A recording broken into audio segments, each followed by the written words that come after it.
अशोक कुमार। जिंदगी के cricket match में ड्रॉ नहीं होता।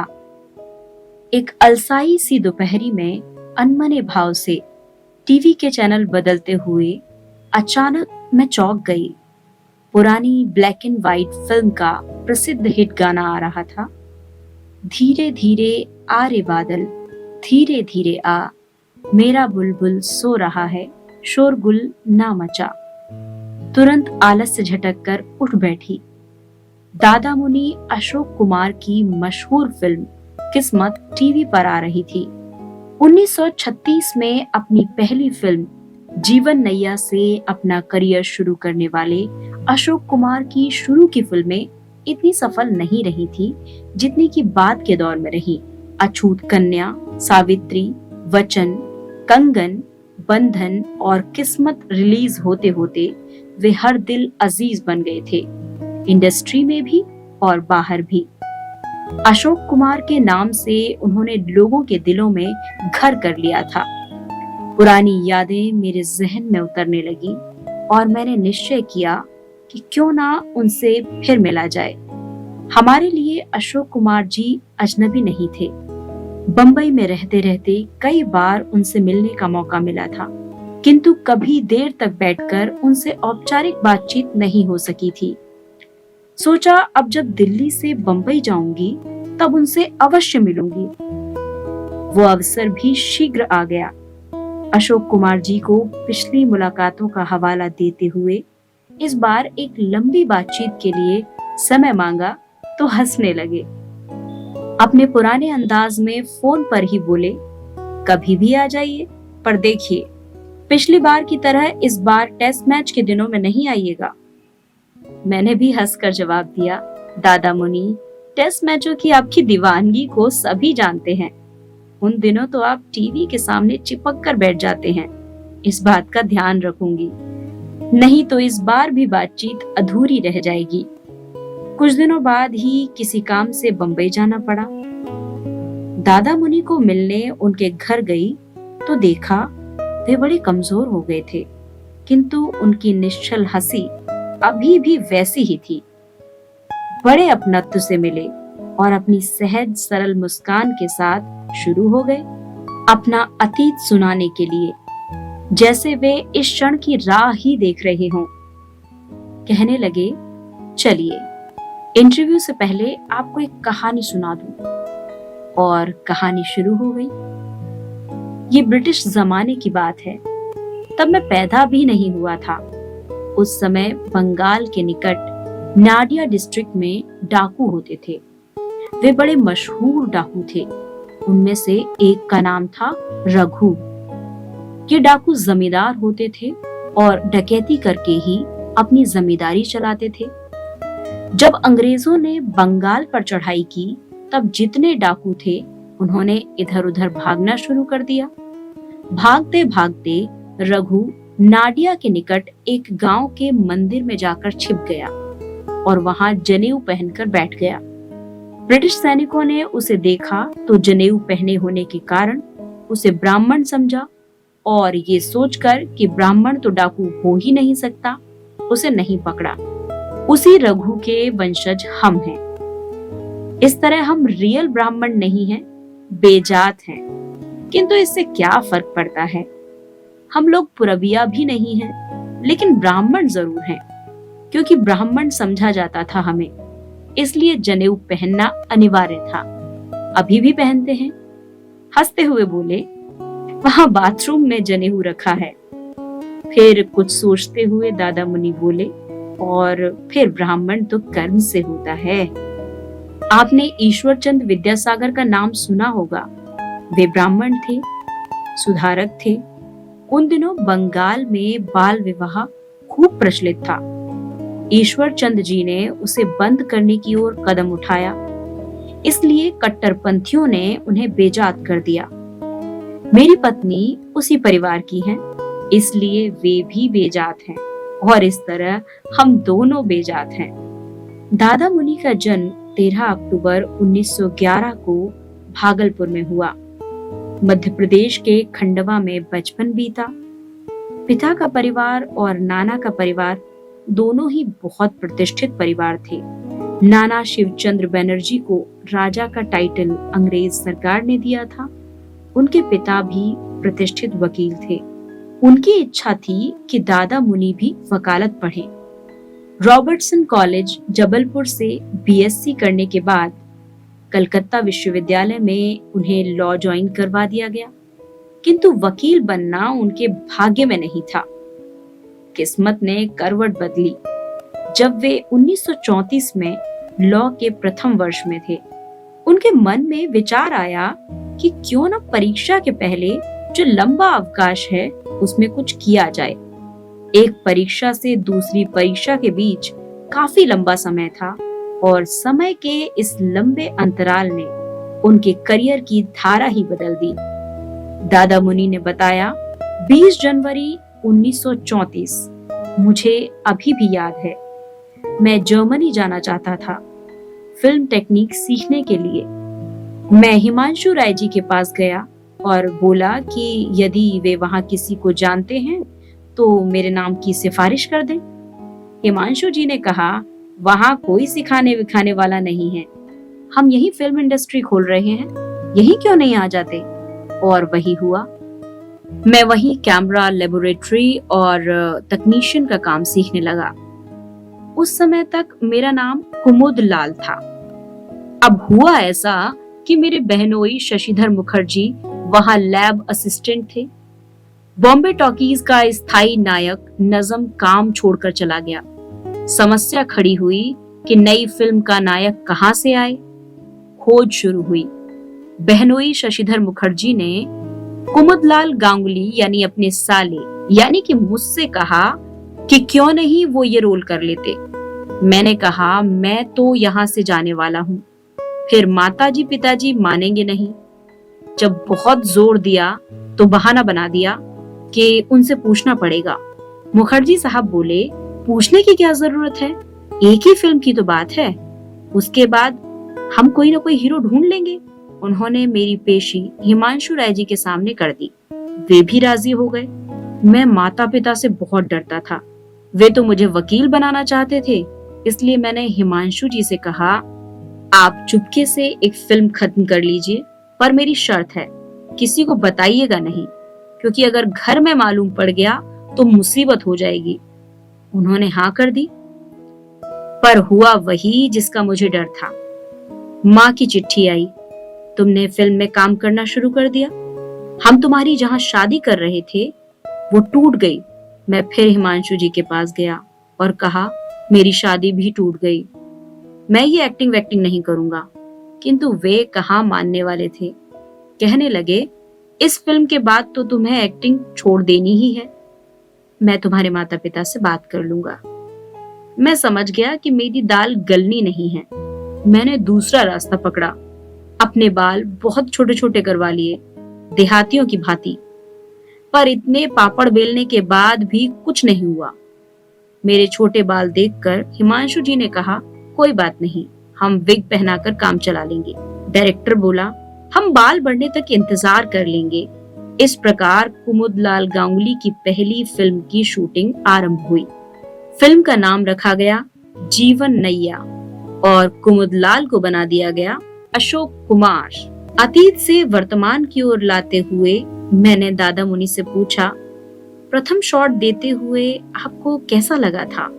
एक राज की बात बताऊं आपको? हो करके हंसते हुए दादा मुनि बोले, मेरे साथ जो भी चीज पहली बार होती है गड़बड़ होती है। ये बात आज से नहीं, बरसों से जड़ जमाए हुए है। जब मेरा जन्म हुआ, दादी की खुशी का कोई ठिकाना नहीं था। लड़के के जन्म की खबर सुनते ही जोर से चीखी, लड़का हुआ, लड़का हुआ। दौड़ दौड़ कर आ रही थी, गिर गई। संभलने की कोशिश की तो और उलट गई, ब्रेन हैमरेज हो गया। वे परलोक सिधार गई। खुलती आंखों को बंद पलकों की छां ही मिली। कुछ बड़ा हुआ, स्कूल जाने का समय आया। तब विद्यारंभ संस्कार का बहुत बड़ा आयोजन रखा गया। हेडमास्टर स्कूल के आए। वकील साहब का लड़का था, सो बोले, मैं स्वयं हाथ पकड़कर स्कूल में ले जाऊंगा। 6-7 बरस के अशोक कुमार की उंगली पकड़कर आगे बढ़े तो सीढ़ी से लुढ़क गए। गनीमत थी कि केवल पैर ही टूटा।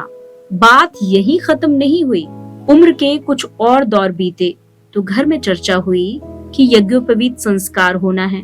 पिताजी का कहना था कि उनके दोस्त संस्कृत के पंडित रामचंद्रन जनेऊ कराएंगे। माँ का कहना था कि बंगाल से पंडित आएगा, वही जनेऊ कराएगा। माँ की बात रही, बंगाली पंडित आए, खूब धूमधाम हुई, लंबी चौड़ी पार्टी हुई। पंडित जी को बंगाल छोड़े कई दिन हो गए थे।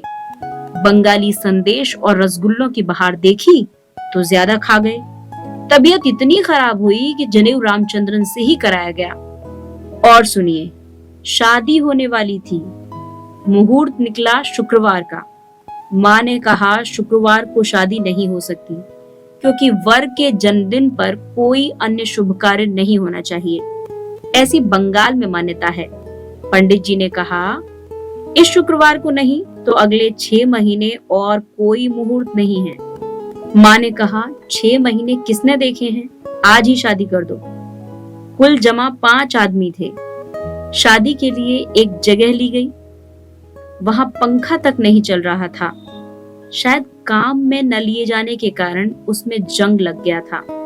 पंखे में तेल डाला गया और दूल्हे को पंखे के नीचे बिठाया गया ताकि गर्मी न लगे। किसी तरह पंखा चला तो सारा तेल निकलकर चारों तरफ फैल गया। कहकर दादा मुनि चुप हो गए। मैंने दादा मुनि को अतीत की यादों में खोते देखा तो फिर उन्हें वर्तमान में खींचते हुए कहा, दादा, मैं पहले शॉट के अनुभव की बात पूछ रही थी। वे बोले, हाँ हाँ वही तो आ रहा हूँ, पर बैकग्राउंड नहीं बताऊंगा तो क्लाइमेक्स तक कैसे पहुंचूंगा। हाँ, तो पहले शॉट में मुझे फिल्म की हीरोइन देविका रानी के सामने अपना प्यार जताना था। मारे घबराहट के मेरे तो पसीने छूट गए। बहुत कोशिश की किंतु मुंह से प्यार शब्द निकल ही नहीं रहा था। आखिर सेट से लोग हटाए गए। बहनोई शशिधर साहब को भी हटाया गया। तब जाकर मेरे मुंह से निकला, मैं तुमको प्यार करता हूँ। पर बात यही खत्म नहीं हुई। अगले शॉट में नायिका को नेकलेस पहनाना था।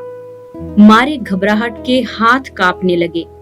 कई टेक लिए गए, तब कहीं जाकर नेकलेस गले में पड़ा, पर नर्वसनेस में बालों से जाकर उलझ गया। सुलझाने का प्रयत्न किया तो बाल हाथों में आ गए। हिमांशु राय और मुखर्जी साहब दोनों ने माथा ठोक लिया। ऐसे ही एक बार फिल्म के पहले शॉट की सिचुएशन डायरेक्टर ने समझाई। कहा, विलेन हीरोइन की इज्जत लूटना चाहता है और तुम्हें हीरोइन को बचाना है। सेकंड फ्लोर पर तुम होगे और नीचे जमीन पर झाड़ वाड़ लगाकर पहला माला दिखाया गया। डायरेक्टर ने मेरी घबराहट देखकर समझाया कि घबराने की कोई बात नहीं है। जैसे ही क्लैप हो तुम 5 तक गिनती गिनना और फिर एकदम कूदकर सामने आ जाना। मैं 22 वर्ष का नौजवान था, नौसिखिया, एकदम नर्वस। जैसे ही क्लैप की आवाज हुई मैं गिनती गिनना तो भूल गया। एकदम उछलकर सामने आ गया। धम की आवाज हुई। विलेन गया दाईं ओर और हीरोइन गई बाईं ओर। बीच में मैं खड़ा था। डायरेक्टर ने कट कहा। गुस्से में बोला, ये क्या किया तुमने? विलेन चिल्ला रहा था, उठ नहीं पा रहा था। डॉक्टर आया, विलेन के पैर का एक्सरे हुआ। मालूम पड़ा नी कैप में फ्रैक्चर है। आपको ये एहसास कब और कैसे हुआ कि आप स्टार बन गए हैं, और उस समय कैसा महसूस हुआ? मैंने पूछा। अशोक जी ने उत्तर दिया, धीरे धीरे मेरी फिल्में जैसे जैसे हिट होती गईं, लोग मुझे पहचानने लगे। जीवन नैया उस जमाने की ग्रेट हिट थी। फिल्म खूब चली और चली क्या, दौड़ी। दूसरी फिल्म आई अछूत कन्या। उसमें मैंने गाना गाया था, मैं बन का पंछी बन बन डोलू रे। किस्मत फिल्म में मेरी सिगरेट पीने की स्टाइल पॉपुलर हुई तो फिर हर फिल्म में हीरो के सिगरेट पीने का चलन शुरू हो गया। एक के बाद एक 10 फिल्में हिट हुई। कंगन, बंधन, झूला सब उसी दौर की फिल्में थी। जब होर्डिंग में अपना नाम देखता तो मुझे लगता अब मैं पॉपुलर हो रहा हूँ। मेरा ख्याल है मेरी फिल्में 7 साल तक रॉक्सी सिनेमा में चली। जब भी रॉक्सी के पास से जाता मैं नजर आता था। फिर भी मुझे तब तक ये नहीं लगा कि मेरे लिए कोई स्टार क्रेज है। कब एहसास हुआ कि आप सचमुच में एक बड़े स्टार बन गए हैं? 1940 की बात है। मुझे और लीला चिटनिस को बंधन फिल्म रिलीज होने के बाद सर डगलस यंग के कार्यक्रम में आमंत्रित किया गया। रात भर दिल्ली स्टेशन से लेकर लाहौर तक जो भी स्टेशन आता, लोग लाइन में खड़े मिलते, दरवाजा खटखटाते, खोलने के लिए चिल्लाते, दर्शन दीजिए, दर्शन दीजिए। मैंने सोचा कि इस ट्रेन में शायद कोई महात्मा या संत ट्रैवल कर रहे हैं, जिनके दर्शनों के लिए लोगों की भीड़ उमड़ी है। ये तो बाद में मालूम पड़ा कि हमारे ही दर्शनों के लिए वे सब आए थे। रात भर जागते भी थी। जब लाहौर पहुंचे तो देखा स्टेशन पर इतनी भीड़ कि हम लोग डिब्बे से उतर ही नहीं सके। ट्रेन को अगले स्टेशन मुगलपुरा ले जाना पड़ा, जहां से उतरकर हम लाहौर पहुंचे कार द्वारा। उस यात्रा के बाद मुझे लगा कि शायद अब मैं हीरो बन गया हूँ और मेरा भी क्रेज है। आपने अभिनय की बारीकियां कैसे सीखी? बॉम्बे टॉकीज की अपनी लेबोरेटरी थी और मैंने वहीं से सब कुछ सीखा। दिन में मैं काम करता था और रात में फिल्म डेवलप करता था। उस समय मुझे लगता था कि जो काम मैंने फिल्म में किया है उसमें कहीं कोई कमी है, लेकिन मुझे ये समझ नहीं आता था कि कमी क्या है। एक बार अंग्रेजी film a tale of two cities देखी।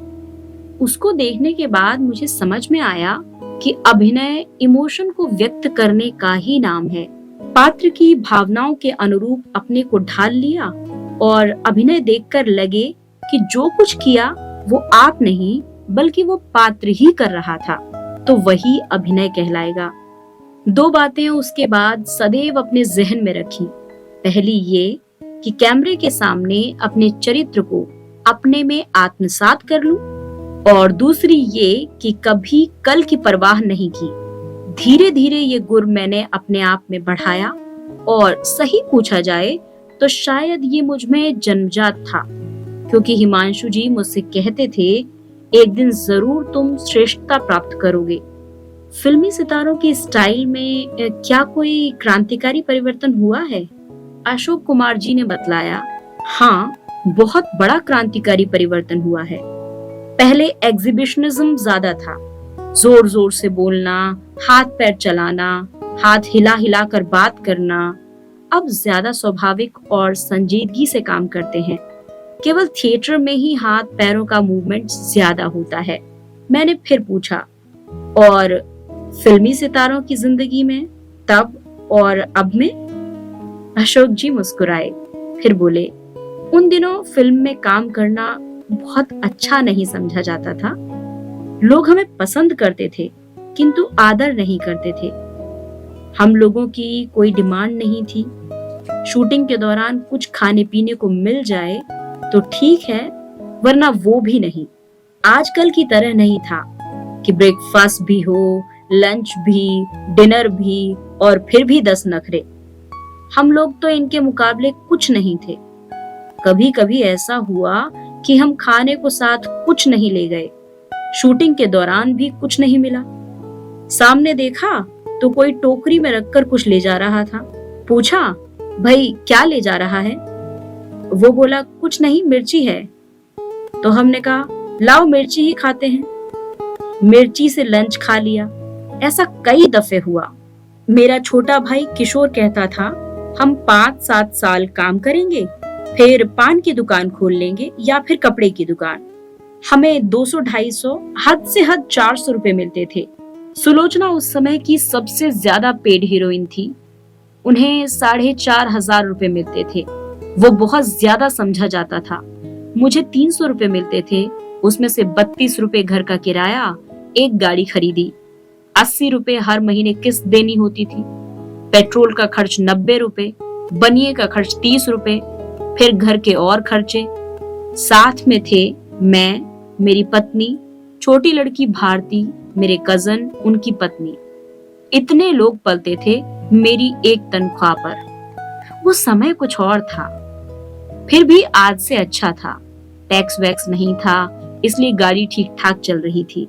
आपस में अंडरस्टैंडिंग बहुत थी कंपनी के लोगों के बीच। कोई ऐसा नहीं सोचता था कि वो कंपनी को कंट्रोल कर सकता है। हाँ, ऐसा भी नहीं था कि कोई अनिश्चय स्थिति थी। हाँ, ऐसा भी नहीं था कि कोई अनिश्चय की स्थिति थी कि पता नहीं कब निकल जाए। दोस्तों की तरह रहते थे और एक दूसरे को छोड़कर जाने की बात ही दिमाग में नहीं आती थी। आज कंपटीशन ज्यादा है, डिमांड भी ज्यादा है, फ्रस्ट्रेशन भी ज्यादा है, टेंशन भी ज्यादा है। एक दूसरे को पीछे छोड़कर बढ़ने की स्पर्धा भी बहुत है। मुझे कभी इस बात की चिंता नहीं हुई कि काम मिला कि नहीं। अब भी काम मिल रहा है। छोड़ना चाहता हूं पर काम आता ही रहता है। मैं कंबल को छोड़ना चाहता हूं पर कंबल मुझे नहीं छोड़ना चाहता। हम लोगों को सीढ़ी बनानी पड़ी थी चढ़ने के लिए। सीढ़ी बनाते बनाते ऊपर आ गए, पीछे और लोग आ गए। अब हम लोगों से ज्यादा लोग सीढ़ी बना रहे हैं। यह सिलसिला चलता ही रहेगा। आज भागदौड़ की जिंदगी है। आर्टिस्ट सोचता है ये फिल्म नहीं चली तो क्या होगा, एक फिल्म खत्म होने से पहले ही दूसरी फिल्म में साइन कर ले। आज लोग इस अंधी दौड़ में भागेंगे नहीं तो पीछे रह जाएंगे। मैंने कहा, आज स्टारडम का जमाना है। स्टार हैं, सुपरस्टार हैं। इस हालत में स्थिति का फायदा उठाना तो जायज है। अशोक कुमार जी बोले, स्टार अपने समय में हम लोग भी थे, लेकिन इसका ये अर्थ नहीं होता था कि मनमानी करें। हम मेकअप वगैरह करके शॉट के लिए 9 बजे सुबह तैयार रहते थे। शॉट हो या ना हो, एक अनुशासन था। प्रिंसिपल और हेडमास्टर एवं स्टूडेंट का सा रिश्ता था।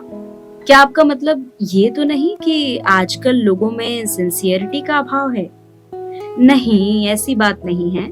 हमारे बच्चे हमसे ज्यादा समझदार हैं। उन्होंने जिंदगी के बदलाव को हमसे कहीं अधिक देखा और महसूस किया है। हम लोगों को महीनों तनख्वाह नहीं मिलती थी। हम मांगते नहीं थे। परिस्थितियां ऐसी थी कि चल जाता था। अब अंतर है, लोग भागे नहीं तो समय हाथ से निकल जाएगा। नए नए लोग इंडस्ट्री में बहुत आ गए हैं, इसलिए हर कोई समय रहते अपना समय कैश करना चाहता है। एक तरह से ये ठीक भी है, पर काम की गुणवत्ता के हिसाब से ठीक नहीं है। नजरिए का फर्क है बस। आपने गाना भी सीखा है? किनसे सीखा है? म्यूजिक मैंने वास्तव में उस्ताद से सीखा था। हमारे मामा के यहाँ एक उस्ताद आते थे, बद्री प्रसाद जी। बहुत अच्छा गाते थे, बहुत बड़े संगीतज्ञ थे। उस समय रजवाड़ों का चलन था, संगीतज्ञ वहीं पलते थे। शाम को मजलिस लगती थी। उन्होंने मुझे यमन कल्याण राग 1 साल तक सिखाया। मैं बोर हो गया, फिर भी सीखता रहा। ये जो मेरा छोटा भाई किशोर है, इसने तो कुछ भी नहीं सीखा। भगवान की देन है इसे। किशोर मुझसे 20 वर्ष छोटा है और अनूप 16 साल। जब मैं कॉलेज में था तभी स्टार बन गया था। मैं घर आता तो बड़ी खातिर होती। वो सोचता कौन है ये, जब आता है बड़ी पूछ होती है। उस समय उसकी आवाज में बड़ी खराश थी। एक बार मैं 5-6 महीने बाद घर आया तो उसकी आवाज सुधर गई थी। माँ ने बताया किशोर 5 बरस का था, दौड़ता हुआ मेरे पास आ रहा था। मैं हंसिये से गोभी काट रही थी। मैंने जल्दी से हंसिया नीचे रखा, उसी में उसकी उंगली आ गई और कट गई। रात भर रोता रहा। दर्द की दवा दी जाए तो नाना कहकर चिल्लाता। ऐसा करते करते गला साफ हो गया। ईश्वर का आशीर्वाद, वो गायक बन गया। आप ईश्वर में विश्वास करते हैं? ईश्वर में कौन नहीं विश्वास करता है? आप लोग नहीं करती हैं, मैं तो जरूर करता हूँ। ईश्वर है, हम अनुभव करते हैं। जब तक आराम रहता है कोई ईश्वर के बारे में नहीं सोचता, क्योंकि आराम से बैठे हैं, कोई तकलीफ नहीं है। अचानक सांस की तकलीफ हो गई। सांस ठीक से नहीं आ रही है। ये तकलीफ क्यों हो गई? क्यों आप एकदम से अस्त व्यस्त हो जाते हैं? भगवान को याद करते हैं, हे भगवान मुझे ठीक कर दे। जब कोई मर जाता है तब कहते हैं बेचारा मर गया। किंतु जब कोई अपना मर जाता है तब सोचते हैं कि जरूर कोई शक्ति है जिसके कारण ये सब हो रहा है, वही हमें शक्ति देती है। मैं साधु महाराज इनमें विश्वास नहीं रखता, किंतु ईश्वर में अवश्य रखता हूँ। आप हाथ भी देख लेते हैं, सुना है पामिस्ट्री का अच्छा ज्ञान है आपको। कुंडली भी देखते हैं क्या? मैं नहीं कह सकता कि अच्छा ज्ञान है। हाँ, मेरे पिताजी बहुत अच्छा देख लेते थे। मैंने 10 साल ज्योतिष शास्त्र का अध्ययन किया। इसके लिए संस्कृत पढ़नी पड़ती थी, वो भी पढ़ी। बाद में कुंडली देखना शुरू किया। उसमें कभी कभी ऐसा बोल जाता था कि स्वयं चकरा जाता था। कभी ऐसा बोलूं कि एकदम गलत और कभी एकदम सही। सिस्टम वही है, फिर कभी सही कभी गलत क्यों? एक उदाहरण देता हूँ। मेरी एक बहन थी, उसके 5 लड़के थे। उसे एक लड़की चाहिए थी। मेरे पिता ने जब वो अगली बार गर्भवती हुई मुझसे कहा, इसकी कुंडली देख। वे भी अपनी किताब खोलकर बैठ गए। मैंने अपनी बहन का हाथ देखा। जब हॉस्पिटल जाने का समय आया वो हॉस्पिटल गई। घर खाली था। फोन आया, उसको बहुत तकलीफ हो रही है। मैंने गणना शुरू की। कई दिशाएं थीं, 20 सूत्री, अष्टसूत्री, कालिनी, योगिनी, बहुत सी विधाएं होती हैं। सब दिशाओं में देखा, गर्भपात यानी एबॉर्शन निकल रहा था। पिताजी ने देखा, कहा लड़की होगी देखना, इतना मुझे मालूम है। मैंने कहा 3:45 से 4:30 एबॉर्शन क्यों निकल रहा है? ऐसा तो कभी नहीं हुआ। 4:30 के ऊपर लड़की का योग है। इतने में टेलीफोन की घंटी बजी। उधर से आवाज आई, लड़की हुई है। मैंने पिताजी से कहा, देखिए कहाँ गलती हुई। 3:45 पर तो एबॉर्शन का पक्का योग था। बार बार फिर देखा, वही 3:45 निकल रहा था। पिताजी ने कहा, चलो जल्दी हॉस्पिटल चलते हैं। हॉस्पिटल पहुंचकर देखा, लड़की ठीक स्थिति में नहीं थी। मेरी बहन रो रही थी कि लड़की हुई भी और जा भी रही है। बार बार बहन मुझसे कहने लगी, दादा इसे बचा लो। ऑक्सीजन पर उसे रखा गया था। बहन रो रही थी। मैं हर 2 मिनट 5 मिनट पर घड़ी देख रहा था। बच्ची की सांस रुक रुक कर आ रही थी। She was gasping. इस तरह से 4:30 बज गए। बड़ी खतरनाक स्थिति थी। 4:30 बजे बच्ची की सांस ठीक हुई, वो नॉर्मल स्थिति में आ गई। इस समय उसकी उम्र 30 वर्ष है, बड़ी समझदार है। अब देखिए, मैंने जो कहा वो ठीक था। 3:45 बजे तक ज्योतिष में निकला था। उस गड़बड़ में क्या हुआ? वो बच तो गई, पर उसका हाथ हिला ही नहीं, बिल्कुल नहीं हिला। पैरालाइज्ड हो गया था उसका हाथ। बाद में लंदन से डॉक्टर आया, उसे दिखाया, कुछ नहीं हुआ। 4 महीने बाद किसी ने कहा, बांद्रा में जो माउंट मेरी चर्च है वहां जाकर हाथ चढ़ा दो। वहां पर मोम के बने हुए हर अंग मिलते हैं। हजारों लोग दर्शन के लिए आते हैं। बड़ी मान्यता है। और करिश्मा देखिए, उस बच्ची का हाथ ठीक हो गया। अब मेरी बहन हर वर्ष जब मेला लगता है वहां जाती है। मैंने कहा, तो आप तंत्र मंत्र में विश्वास करते हैं? नहीं, विश्वास की बात नहीं है। असल में बहुत सी बातें हैं, आश्चर्यजनक बातें जो होती हैं उन पर विश्वास करने का जी नहीं करता, पर जब आंखों के सामने घटती हैं तब विश्वास करना पड़ता है। कुछ एक्सप्लेनेशन नहीं है कि ऐसा कैसे और क्यों होता है। कुछ शक्ति तो जरूर है, वरना वो कैसे वहां पर जाए, हाथ चढ़ाए, मोमबत्ती जलाए और ठीक हो जाए। अब उसके हाथ में कोई कमी नहीं है। वो तो बड़े काम की लड़की है। मैंने फिर पूछा, बच्ची के जन्म के समय ज्योतिष संबंधी गणना में हुई उलझन के बारे में आपने क्या निष्कर्ष निकाला? उनका उत्तर था, it is a matter of desire. इच्छा शक्ति का कमाल है। सच्चे दिल से आप किसी चीज की कामना करें, आपकी इंस्टिंक्ट या स्ट्रॉन्ग विल बार बार कहे कि ये तो होकर ही रहेगा, तो वो बात जरूर पूरी होगी। जब तक आप पूरे जोर से, मजबूती से कुछ नहीं मांगेंगे, तब तक आपकी इच्छा पूरी नहीं होगी। मेरी बहन ने लड़की मांगी, उसके 5 लड़के थे। कोई फर्क नहीं पड़ता यदि लड़की नहीं होती, किंतु उसकी इच्छा शक्ति इतनी प्रबल थी कि मुझे लड़की ही चाहिए, लड़की ही होनी है। तो इच्छा शक्ति का प्रभाव पड़ा। यदि आप कुछ नहीं मांगेंगे, सोचेंगे मेरा क्या है, अकेला आया हूँ, अकेला चला जाऊंगा, मुझे कुछ नहीं चाहिए, तो कुछ नहीं होगा। हाँ, इच्छा शक्ति में तीव्रता होनी चाहिए, पूरे मन से उस लक्ष्य को पाने की कामना होनी चाहिए। इसीलिए कहते हैं रेखाएं बदलती हैं, आपकी इच्छा शक्ति के कारण और कर्म के कारण। यहाँ कुछ किताबें रखी हैं रजनीश की। आप नहीं, ये किताबें मेरी बेटी की हैं। वो आजकल फोर्ट में रहती है, वो जाती है रजनीश के यहाँ। एक दिन मैंने उससे पूछा, मैं यहाँ जो बैठा हूँ, रजनीश बैठा हूँ, मुझसे बातें करो। संन्यास लेना भी एक एक्ट है। संन्यास लेने का समय जब आता है तब आपको ऐसा लगता है कि कोई आपको बुला रहा है। मेरे पिता चुपचाप बैठे थे एक दिन। उनकी उम्र 80 वर्ष थी। चुपचाप बैठे थे। मैंने पूछा कैसा लग रहा है यहाँ, क्या कुछ हो रहा है? कहने लगे क्या होगा, खाता हूँ पीता हूँ, यहाँ कोई काम नहीं है। भाग जाऊं वहां तो जी सकूंगा। तो ये हो जाता है कभी कभी। आज मैं भी कई बार सोचता हूँ, क्या और कुछ पाना शेष है? शायद आप अकेलापन महसूस करने लगे हैं। हाँ, कभी कभी बड़ी बोरियत होती है। सबके बीच में रहकर भी बड़ा अकेलापन महसूस करता हूँ। मेरा अगला प्रश्न था, आप जो एक्टिंग करते हैं, मतलब हम जो आपको देखते हैं पर्दे पर, वो एक अभिनय है? इसके लिए आपको कुछ प्रयत्न करना पड़ता है या वो स्वाभाविक रूप से अपने आप निकल जाता है? कैसे होता है ये सब? आपने ये बहुत कठिन सवाल पूछा।